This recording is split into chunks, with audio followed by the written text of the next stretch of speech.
Oramos, Senhor Deus, que essa canção de fato seja uma realidade para nós. Que possamos nos deleitar, Senhor Deus, em estar na Tua casa, reunido com o Teu povo, entendendo que daqui nós bebemos da fonte, daqui nós comemos, nos alimentamos, Senhor Deus, da Tua palavra. Entendendo que a Tua palavra, dela flui o amor que nós precisamos para a vida, o amor, Senhor Deus, do Teu Filho expresso na cruz para nos resgatar. E é por isso que nós estamos aqui. Que o Senhor fale com a Tua igreja através da Tua palavra nessa noite. No nome de Jesus. Amém. Você pode se assentar?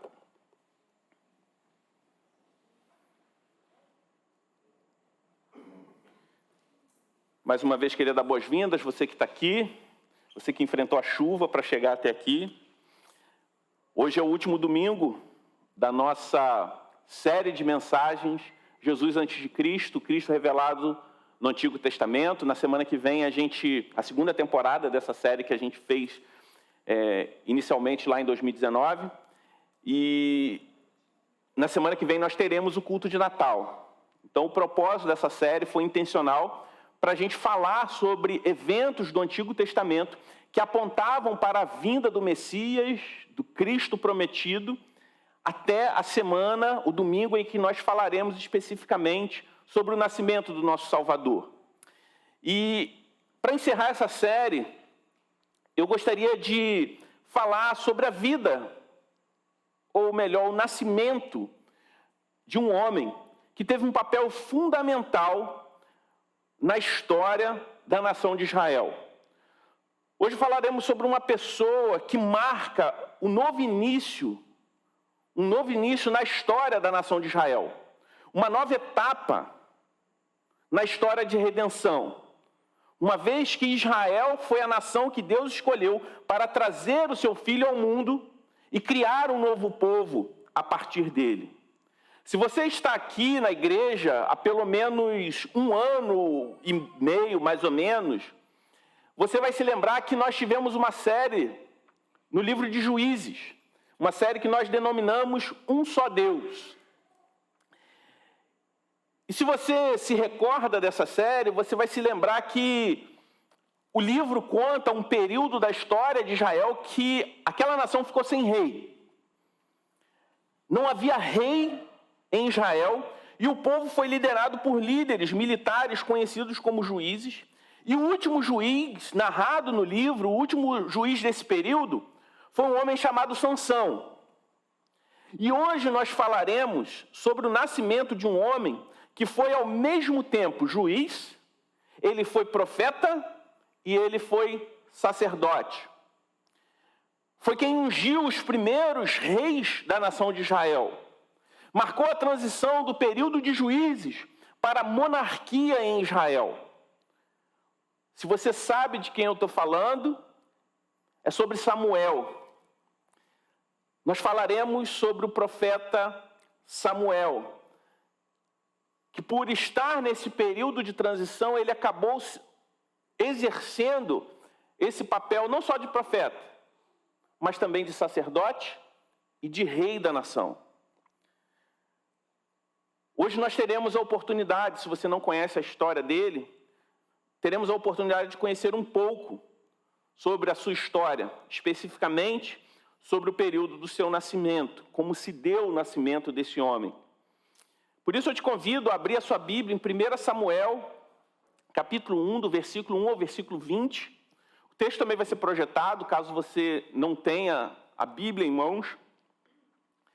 O texto vai ser projetado na mesma versão que eu vou ler. 1 Samuel, capítulo 1, do versículo 1 ao versículo 20. A palavra de Deus diz assim: houve um homem de Ramataim, Zofim, da região montanhosa de Efraim, cujo nome era Eucana, filho de Jeroão, filho de Eliú, filho de Tou, filho de Zufi, eframita. Eucana tinha 2 mulheres, uma se chamava Ana e a outra se chamava Penina. Penina tinha filhos, Ana, porém, não tinha. Todos os anos, esse homem ia da sua cidade para adorar e sacrificar ao Senhor dos Exércitos em Siló, onde Ofni e Finéias, os dois filhos de Eli, eram sacerdotes do Senhor. No dia em que Eucana oferecia seu sacrifício, ele dava porções deste a Penina, sua mulher, e a todos os seus filhos e filhas. A Ana, porém, dava uma porção dobrada, porque ele a amava, mesmo que o Senhor tivesse a deixado estéril. Penina, sua rival, provocava excessivamente para irritar, porque o Senhor a tinha deixado sem filhos. Isso acontecia ano após ano.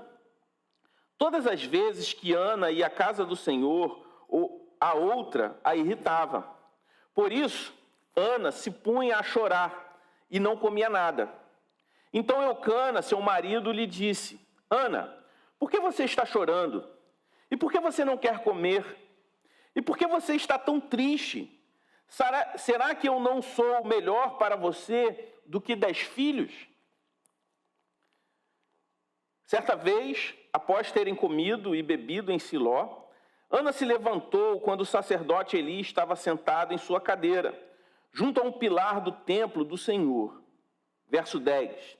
E Ana, com amargura de alma, orou ao Senhor e chorou muito.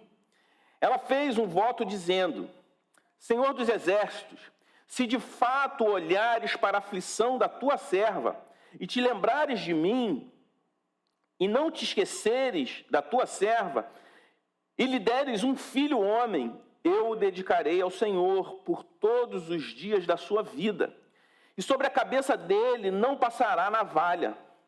Ana costumava orar diante do Senhor, e o sacerdote Eli começou a observar o movimento dos lábios dela, porque Ana só falava em seu coração. Os seus lábios se moviam, porém não se ouvia voz nenhuma. Por isso Eli pensou que ela estava embriagada e lhe disse: Até quando você vai ficar embriagada? Trate de ficar longe do vinho.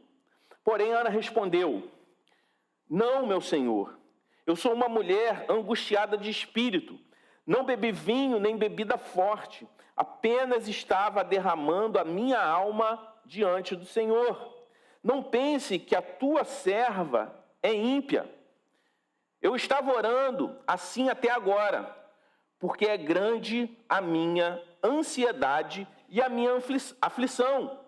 Então ele disse: Vá em paz, e que o Deus de Israel lhe conceda o que você pediu. Ana respondeu: Que eu possa encontrar o favor aos seus olhos. Então ela seguiu o seu caminho, comeu alguma coisa, e o seu semblante já não era triste. Eles levantaram de madrugada e adoraram diante do Senhor. Depois voltaram para casa em Ramá. Eucana teve relações com Ana, sua mulher, e o Senhor se lembrou dela. Ana ficou grávida e, passado o devido tempo, teve um filho, a quem deu o nome de Samuel, pois dizia: Do Senhor o pedi. Essa é a palavra de Deus para nós. Esse texto, ele narra a história de Ana, mãe de Samuel.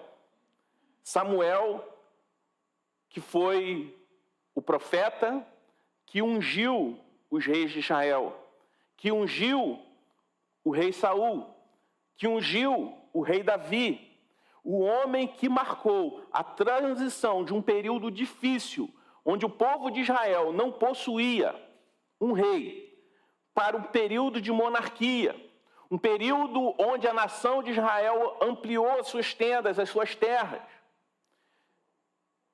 Mas tudo começa em uma história surpreendente, na vida de uma mulher que era estéril. Ana, ela era estéril, isso fica bem claro que era um problema. A esterilidade, a infertilidade é um problema para todo aquele que quer ter um filho. Não só para aquela cultura, mas também nos dias de hoje.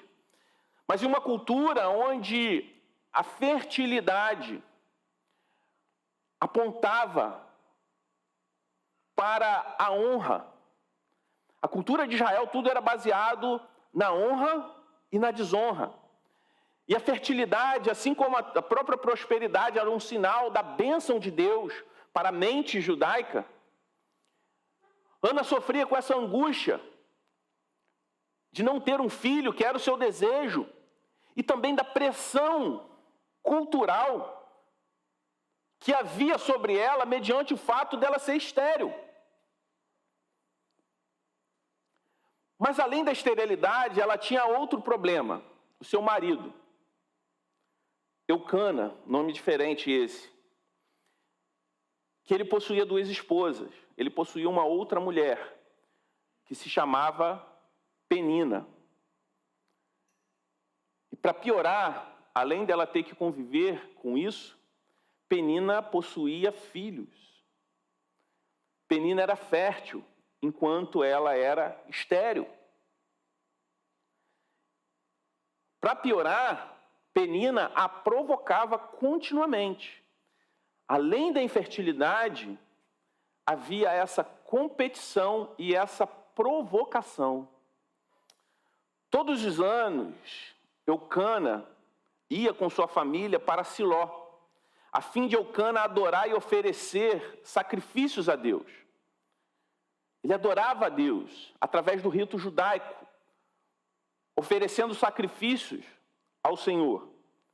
Parte desse ritual envolvia o marido dar carne também para a sua família. E o que nós lemos no texto, lá no versículo 5, é que Eucana, ele dava uma porção de carne dobrada para Ana, indicando uma certa preferência justamente àquela mulher que não tinha capacidade de lhe dar filhos. Mas Penina, ao ver isso, provocava, tentava diminuir Ana, por ela não ter filhos. Ela via aquela mulher sendo privilegiada, recebendo uma porção dobrada de carnes, e ela provocava, tocando exatamente no ponto fraco de Ana, que era o quê? A infertilidade. Quantas vezes você já passou por situações assim? Quando alguém sente inveja de você, gostaria de estar no teu lugar e tenta te diminuir exatamente em uma área que você é fraco, em uma área, uma dificuldade, um problema que você tem, mesmo sabendo que existem dezenas de outros fatores positivos em você. Só que isso, ano após ano, se repetia. Eucana tentava ser gentil com Ana. No verso 8, ele pergunta para sua mulher: por que você está tão triste? Por que você está chorando? Por que você não come? Eu estou te dando uma porção dobrada de carne e você não come. E Ana não responde. Eucana sabia qual era o problema. Eucana sabia que não estava tudo bem, mas ainda assim ele perguntava e Ana dizia: não, não é nada. Ele chega a perguntar: será que eu não sou melhor para você do que 10 filhos?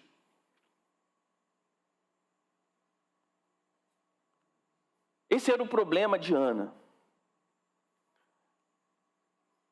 E esse problema deixava extremamente amargurada.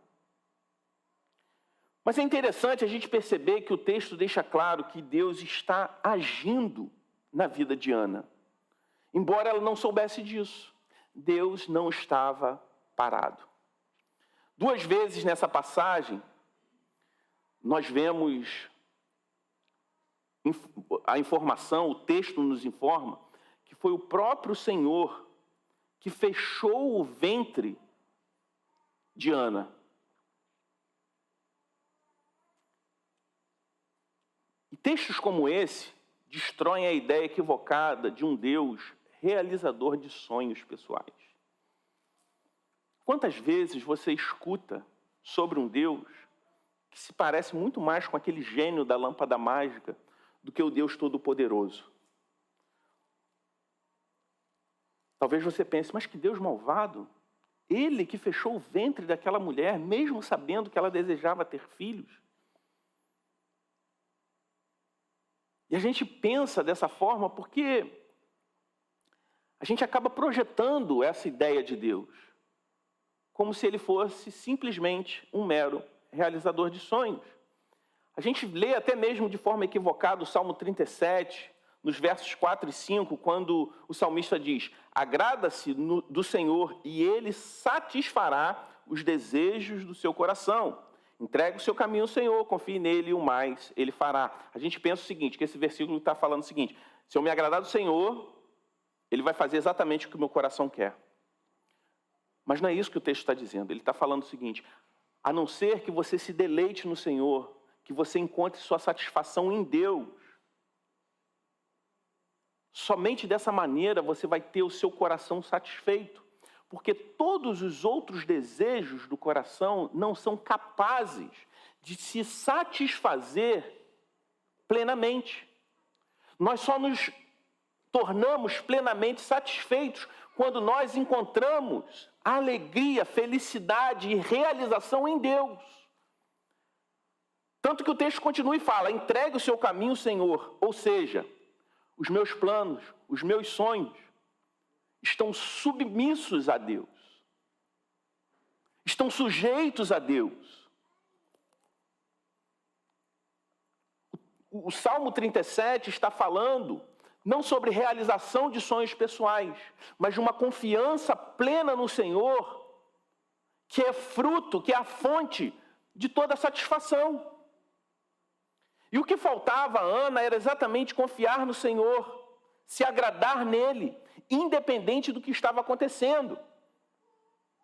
Um amigo, o pastor Fabrini Viguier, lá de Niterói, ele costuma dizer: quando não entendemos o que Deus está fazendo, precisamos confiar em quem Ele é.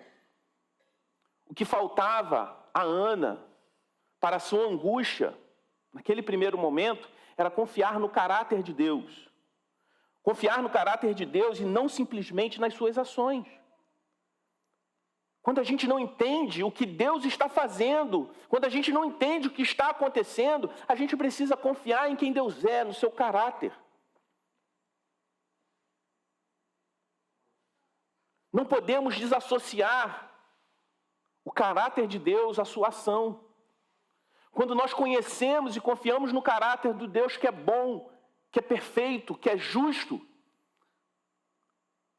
as nossas angústias são jogadas por terra.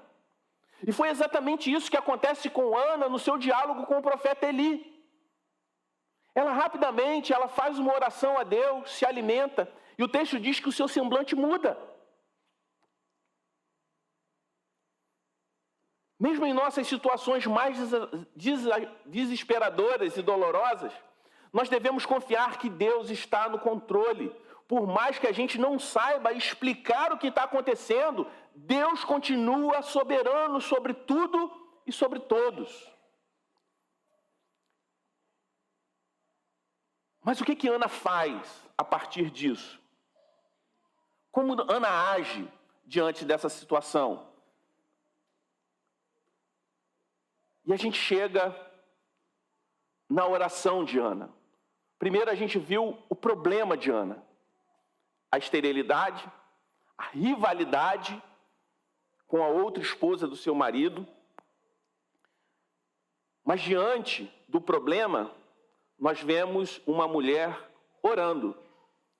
No verso 10, ela com a alma amargurada ora ao Senhor. Ela não permite que a amargura lhe deixasse o quê? Cética. Ela ora. Ela não saiu descontando nos outros as suas frustrações. Ela não saiu contagiando os outros com as suas reclamações. Nós estamos estudando nos grupos de homens e mulheres o livro Os Pecados do Deserto, e a gente falou, no capítulo 2 sobre o pecado da reclamação. É o 2? Ou é o 1? É o 1. No capítulo 1 sobre o pecado da reclamação. E nem sempre o pecado da reclamação, o que você está reclamando, normalmente a pessoa que gosta de reclamar, ela reclama de tudo. Então ela não está reclamando da situação. Na verdade, ela está buscando situações para reclamar. E uma pessoa amargurada, ela tem a tendência em cair no pecado da reclamação. E como esse pecado ele é contagioso em uma comunidade, em uma família, em um grupo de trabalho. Nós vemos que ela não permitiu que a amargura lhe deixasse cética, ela não descontou nos outros a sua raiva, se tornando uma pessoa agressiva, ignorante. Ela também não se tornou uma pessoa tóxica, que reclama, que contamina. Ela fez o que nós devemos fazer diante das nossas angústias. Ela se apresentou diante de Deus em oração. Se nossos problemas nos levam à oração, a gente deve agradecer a Deus pelos nossos problemas. E a oração de Ana nos ensina de várias formas. Primeiro, que a oração dela é uma oração honesta. Você sabia que você pode ser honesto com Deus em sua oração? Você pode não, você deve. Que você não precisa ir a Deus fingindo ser alguém que você não é. Que você pode abrir seu coração para Ele com todas as suas perguntas, todas as suas dúvidas, todas as suas crises, amarguras, sofrimentos e dores. Ana fez isso. Deus ouviu a sua oração. Ela chora diante de Deus. Ela diz exatamente o que sentia e faz um voto se comprometendo a dedicar Samuel ao Senhor por toda a sua vida. Aí por isso eu te faço uma pergunta. Primeiro, você tem orado? Se não, isso já é um grande problema.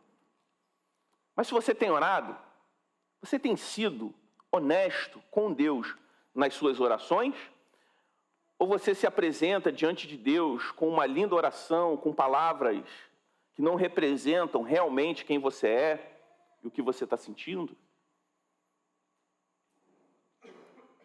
Você equivocadamente acha que você consegue ensaiar uma performance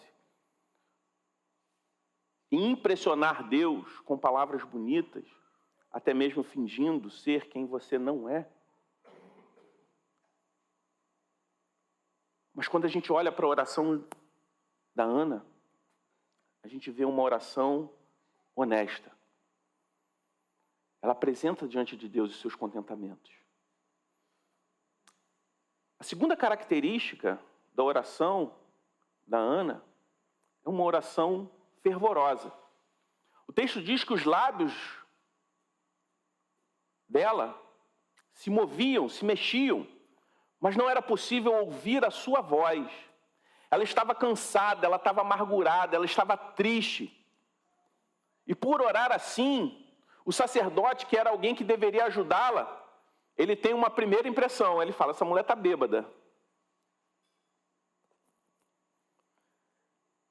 E a repreende por isso. A gente vê isso nos versículos 13 e 14. Mas ela responde ao sacerdote ali: não, sacerdote, eu estou angustiada. Eu não bebi nada não, estou limpa. Pode passar o bafômetro que está tranquilo. Ela diz que ela estava simplesmente se derramando a sua alma diante do Senhor.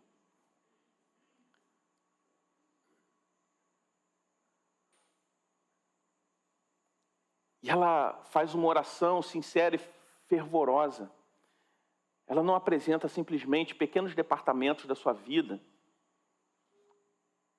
submetendo apenas algumas áreas diante do Senhor, mas ela se derrama, ela escancara a sua vida. Ana derrama a alma totalmente diante do Deus Todo-Poderoso.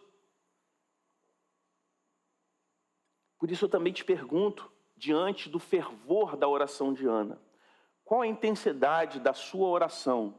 É um ritual simplesmente formal, antes de dormir, antes de comer, e talvez, se você for bem crente, também ao se levantar?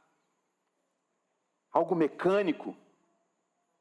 Ou é um ato de mente, coração, que envolve vontade, que envolve também o seu sentimento, que envolve a consciência, que você não está simplesmente fazendo um rito ou praticando um costume aprendido dos seus pais, mas que você está consciente que você está diante do Deus Todo-Poderoso, que lhe dá o privilégio de ser o seu pai. Que você não precisa ter reservas diante dele. A oração dela é honesta, é fervorosa, e a oração de Ana tem uma terceira característica. Ela é ouvida e respondida. O diálogo segue e o profeta Eli abençoa Ana. E é interessante perceber que no verso 18, que ela se foi, seguiu o seu caminho, comeu alguma coisa e o seu rosto melhorou.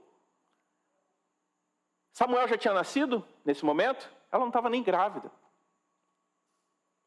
O rosto de Ana não melhora após a notícia da sua gravidez. O rosto de Ana melhora após ela orar. Ela não tinha escutado do profeta Eli. Ele a abençoa Ana. Mas Ana não tinha recebido nenhuma mensagem especial vinda do alto confirmando que aquilo aconteceria. Ela recebe uma bênção do profeta.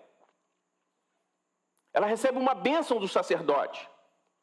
Samuel não tinha nascido. Nem tampouco ela estava grávida. Mas ela já estava diferente. A oração nem sempre muda as circunstâncias. Mas sempre muda quem ora. Nós temos a ideia equivocada de achar que a oração sempre vai mudar circunstâncias, ou ela serve para mudar circunstâncias. Eu não estou falando que circunstâncias se transformam, não possam se transformar. Mas o propósito principal da oração não é mudar Deus, mas é mudar quem ora. Não é mudar circunstâncias, mas mudar aquele que se apresenta honestamente diante de Deus. E pode ser que no seu caso, a resposta não seja como foi a de Ana, uma resposta positiva.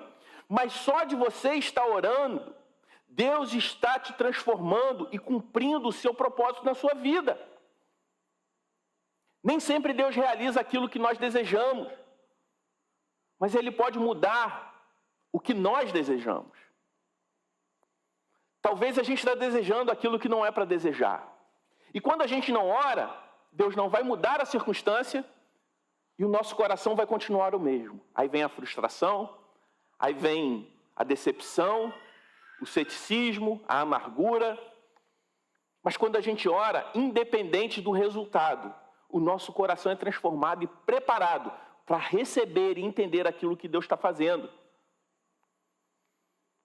Quando oramos, quem muda somos nós e não Deus. E o propósito dele é que sejamos sempre levados a nos deleitarmos nele sempre.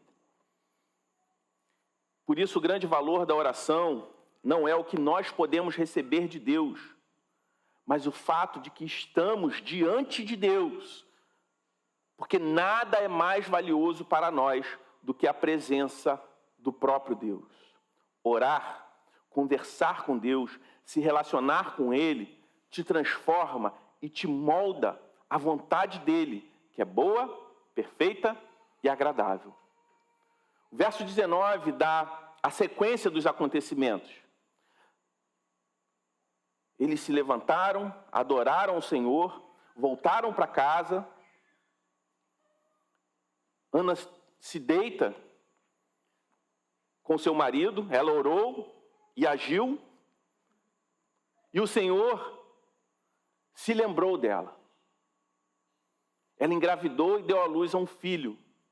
E deu o nome desse filho Samuel, dizendo: eu pedi ao Senhor. E por isso eu queria caminhar para o terceiro plano. Primeiro, o problema de Ana. Segundo, a oração de Ana. Terceiro ponto, o plano de Deus por meio da vida de Ana. Deus tinha um propósito maior. Ele não apenas respondeu à oração de Ana por um filho, Deus também cumpriu esse propósito. Samuel foi uma resposta à oração de Ana por um filho, mas também foi a resposta de Deus para Israel.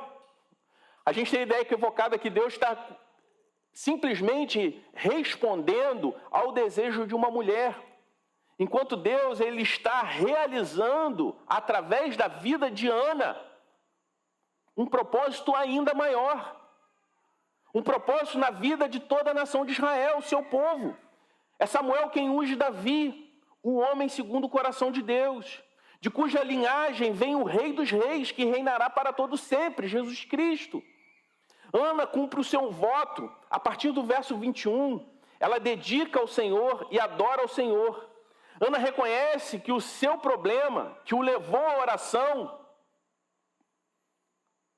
e a oração, essa oração, ela foi respondida, de modo que ela teve um filho. Vendo que essa foi a ação do Senhor na vida dela, da sua família, e por meio disso, Deus revela o seu plano maior para todo o seu povo. Mas além disso, essa história aponta para algo muito maior. Primeiro, ela traz uma lição valiosa para a gente. Diante da angústia, da ansiedade, diante das incertezas e diante daqueles momentos que a gente acha que Deus nos abandonou. Os nossos problemas devem nos levar sempre à oração. E que a gente olhe para a oração de Ana e veja que nós devemos ser honestos e fervorosos na nossa oração, tendo a certeza que a nossa oração ela é sempre ouvida e respondida, não necessariamente mudando as circunstâncias. Muitas das vezes, a resposta vem na mudança do nosso coração. Não podemos nos esquecer, as nossas orações são sempre ouvidas. E Deus responde de forma soberana, mudando circunstâncias ou mudando o nosso coração. Todas as vezes que nós oramos, nós somos impactados. Todas as vezes que nós oramos, nós somos transformados. Porque oração é muito mais do que um pedido a Deus, mas é um momento de intimidade, de diálogo, de comunhão com o Deus Todo-Poderoso que nos adotou como filhos. Mas além disso, essa história aponta para algo muito maior. E eu queria traçar alguns paralelos a fim de entender um pouco melhor. Como nós temos falado, essa série fala sobre eventos que apontam para a grande história. E Samuel, um menino, cujo nome apontava para a identidade de Deus e a sua ação em prol do seu povo. Assim como no Novo Testamento, no maior nascimento miraculoso, um anjo diz para uma virgem que ela teria um filho e seu nome seria Jesus, porque ele salvaria o seu povo dos seus pecados. Nós vemos Deus agindo na vida não de uma virgem, mas de um estéril.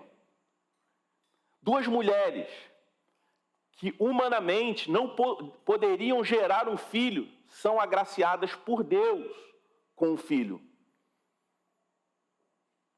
Essa mesma virgem do Antigo Testamento recebe o anjo, mensageiro do Senhor, que a chama por 2 vezes de agraciada. O nome, isso nós vemos no Novo Testamento, com Maria. Ela é chamada 2 vezes de agraciada. E o nome Ana, a Ana do Antigo Testamento, significa agraciada. A história de Ana nos remete à história de Maria. A história de Samuel nos remete a um Samuel melhor e verdadeiro. Assim como Samuel prefigura Jesus, o nosso Salvador. No capítulo 2 de 1 Samuel, Ana faz uma oração a Deus, o exaltando pelo nascimento do seu filho. E da mesma forma, a gente olha no capítulo 1 do Evangelho de Lucas, uma canção cantada por Maria. Em 1 Samuel 2, versículo 1 e 2, nós vemos Ana orando, exaltando a Deus com as seguintes palavras. Então Ana orou assim: o meu coração exulta no Senhor, a minha força está exaltada no Senhor, a minha boca se ri dos meus inimigos, porque me alegro na tua salvação. Ninguém é santo como o Senhor, porque não há outro além de ti, e não há rocha como o nosso Deus.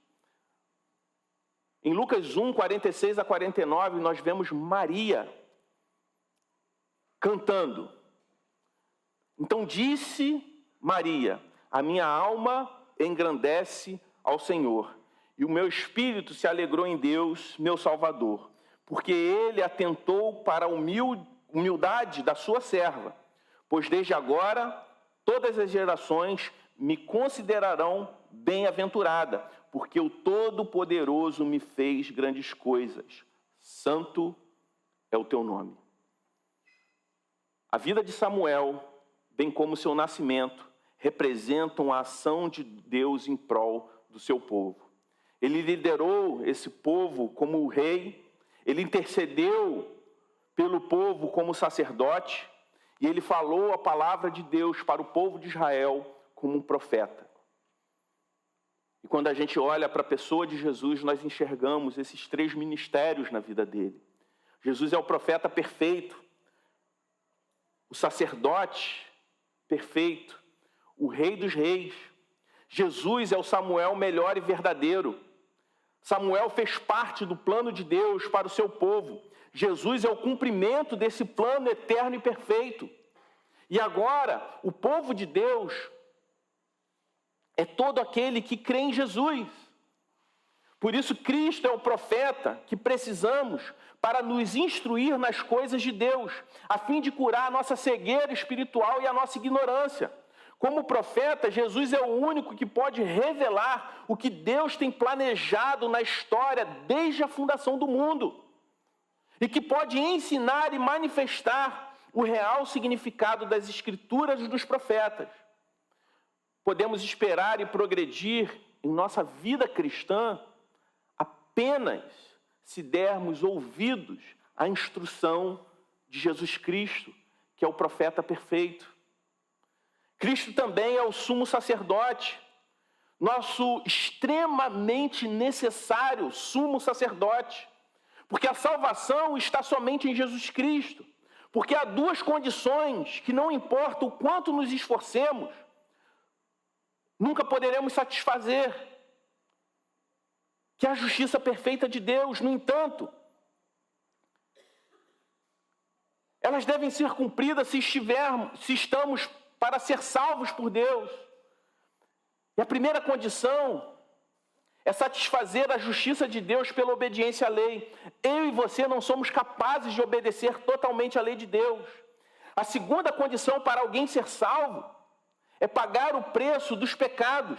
Nós não podemos cumprir nenhuma dessas 2 condições, mas Cristo cumpriu perfeitamente, obedecendo e pagando a pena em nosso lugar. O sacrifício de Jesus ocorreu apenas uma vez, mas ele continua sendo o nosso grande sumo sacerdote, aquele através do qual toda oração e louvor são feitas, aceitáveis a Deus. Que todo cântico que nós fazemos aqui, toda oração que nós fazemos, ela é aceita por Deus, porque a justiça de Deus foi satisfeita em Cristo, quando Ele obedece plenamente e se sacrifica totalmente por nós. E por isso Ele continua sendo nosso constante intercessor e também advogado, aquele que nos representa diante de Deus. E por fim, Ele é o grande rei, Ele é o rei dos reis, que reina sobre todas as coisas. Ele reina sobre a sua igreja por meio do seu Espírito Santo, como nós vemos lá em Atos 2, de 30 a 33.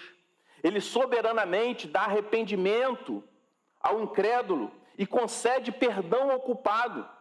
Nesse sentido, podemos concordar com o reformador João Calvino quando ele diz: nós podemos passar pacientemente por esta vida com sua miséria, frieza, desprezo, injúrias e outros problemas, satisfeitos com uma coisa, que o nosso Rei nunca nos deixará.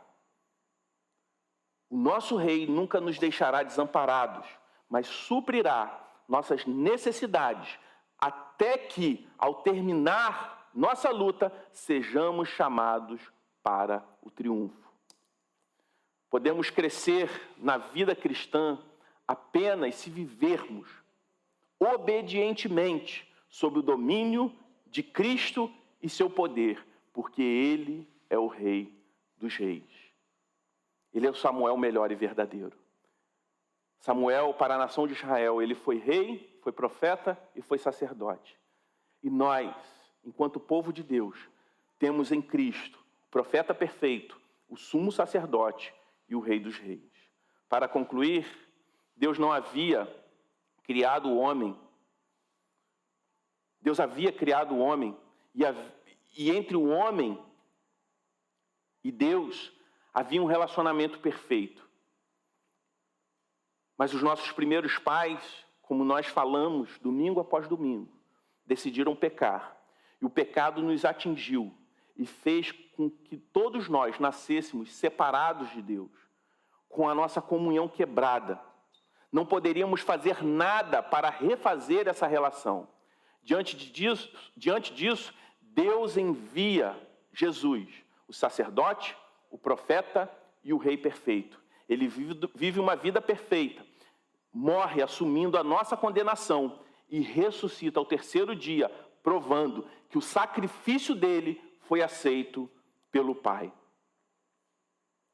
garantindo que o seu povo vai ser salvo para morar eternamente com ele. E o que nós precisamos para receber esse profeta, sacerdote e rei perfeito que todos nós precisamos? Precisamos de fé e de arrependimento. Crer que aquilo que Jesus fez na cruz foi suficiente para sermos apresentados sem culpa diante de Deus, ainda que sejamos pecadores. Por isso, precisamos de arrependimento dos nossos pecados, mas precisamos também confiar na justiça perfeita de Deus. Que a história de Ana nos inspire sobre como nós devemos agir diante de um problema, diante de uma angústia, diante de uma pressão, mas que isso também, além de nos levar a Deus em oração, nos faça compreender o plano perfeito de Deus nessa história. Que a história de um menino que desde muito cedo se dispôs a servir a Deus e se tornou um grande homem de Deus para o seu povo. Mas que essa história desse pequeno menino que se tornou o sacerdote da nação de Israel, na verdade apenas aponta para a grande história, que é a história de redenção. Ou seja, do Deus que em Jesus fez por nós o que nós precisávamos. Que Jesus, o Samuel melhor e verdadeiro, seja sempre exaltado nas nossas vidas. Porque ele é o rei, o sacerdote e o profeta que nós precisamos. Se naquele momento de transição, a nação de Israel não possuía um rei, precisava de um sacerdote e precisava ouvir um profeta, nós também, para sermos conduzidos de volta para Deus, nós precisamos de um rei sobre as nossas vidas, de um sacerdote que se sacrifique por nós e o profeta que revele o caráter de Deus que todos nós precisamos conhecer. Vamos orar? Pai Santo, nós te louvamos, Senhor Deus, pela tua palavra. Te agradecemos porque Jesus Cristo é profeta, sacerdote e rei. Ele é tudo aquilo que nós precisamos. E por isso, Senhor Deus, nos ensine a cada dia a confiar mais em Ti, entendendo que em Cristo nós temos tudo aquilo que nós precisamos para ter uma comunhão plena contigo e sermos salvos da condenação eterna. Que a partir daquilo que nós aprendemos hoje aqui também, que a gente aprenda na história de Ana, como os nossos problemas, como as adversidades desse mundo devem nos conduzir em oração. Que sejamos honestos, Senhor Deus, nas nossas orações. Que possamos, Senhor Deus, orar com fervor, na certeza que estamos diante do Deus Todo-Poderoso, que nos adotou como filhos. E nós te louvamos por isso, no nome de Jesus. Amém. Vamos nos colocar de pé, vamos adorar a Deus com mais um cântico, adorar